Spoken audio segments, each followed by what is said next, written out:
बियाणांच्या उगवणक्षमतेत वाढ होत नाही आहे का? तसंच मर रोग प्रादुर्भाव जास्त दिसत आहे का?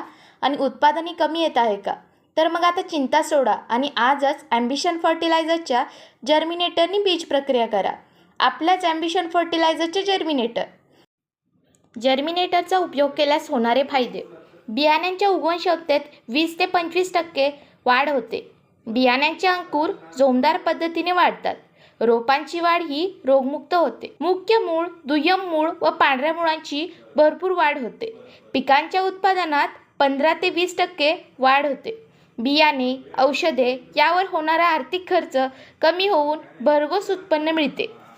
बेणे प्रक्रिया करताना हळद व ऊसाच्या बियाणासाठी 200 लिटर पाण्यामध्ये 2 किलो जर्मिनेटर मिक्स करून त्यामध्ये बियाणे 15 ते 20 मिनिट भिजत ठेवावे. त्यानंतर लागवडीसाठी वापरावे. केळीसाठी 200 लिटर पाण्यामध्ये 2 किलो जर्मिनेटर मिक्स करून द्रावण रोपांच्या लागवड करण्यापूर्वी आळवणी करावे. तसेच सोयाबीन, कापूस, तूर, मूग, उडीद यांसाठी 10 ग्रॅम जर्मिनेटर पर किलोसाठी वापरावे.